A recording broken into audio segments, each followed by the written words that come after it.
কারাকাসে নাটকীয়ভাবে ক্ষমতার পালাবদলের পর ভেনেজুয়েলার রাজনীতি নতুন দিকে মোড় নিয়েছে। যুক্তরাষ্ট্রের অভিযানে প্রেসিডেন্ট নিকোলাস মাদুরো ক্ষমতাচ্যুত হওয়ার এক সপ্তাহ না পেরোতেই দেশের নেতৃত্ব নিজেদের হাতে তুলে নেওয়ার দাবি তুলেছেন বিরোধী নেত্রী মারিয়া করিনা মাচাদো।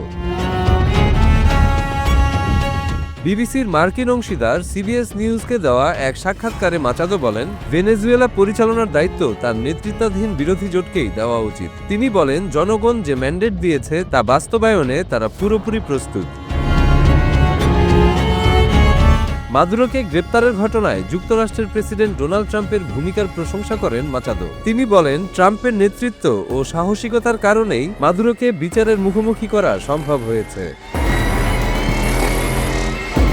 তবে যুক্তরাষ্ট্র সমর্থিত অন্তর্বর্তী সরকার প্রধান ডেলসি রদ্রিগেজের উপর সাধারণ মানুষের কোনো আস্থা নেই বলেও মন্তব্য করেন মাচাদো। তার ভাষায়, রদ্রিগেজ মাদুরো সরকারের দমনপীড়নের অন্যতম পরিকল্পনাকারী ছিলেন।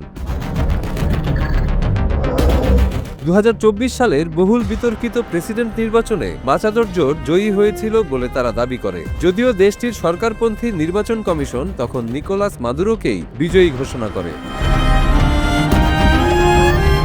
এই নির্বাচনে মাচাদোর নেতৃত্বাধীন বিরোধীরা সমর্থন দেন প্রার্থী এডমুন্ডো গঞ্জেলাসকে। বিরোধী দলের প্রকাশিত ভোটের হিসাব অনুযায়ী তিনি বিপুল ব্যবধানে জয়ী হন। তবে প্রেসিডেন্ট ট্রাম্প এখনো মাচাদোকে ভেনেজুয়েলার দায়িত্ব নিতে প্রকাশ্যে সমর্থন দেননি। কয়েকদিন আগে তিনি বলেন, মাচাদোর জনপ্রিয়তা ও দেশের ভেতরে গ্রহণযোগ্যতা নেই।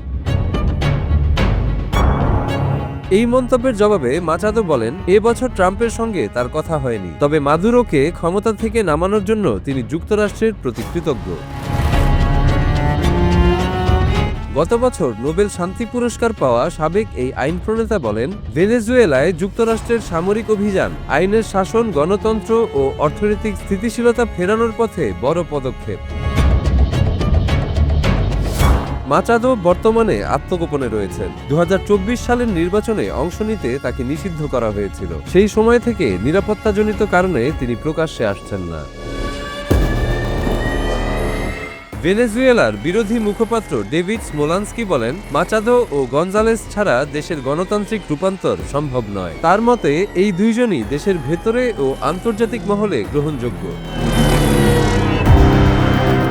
এদিকে সোমবার শপথ নেওয়া অন্তর্বর্তী নেত্রী ডেলসি রদ্রিগেজ যুক্তরাষ্ট্রের প্রভাবের অভিযোগ অস্বীকার করেছেন। তিনি বলেছেন, ভেনেজুয়েলা কোনো বিদেশি শক্তির নির্দেশে পরিচালিত হচ্ছে না।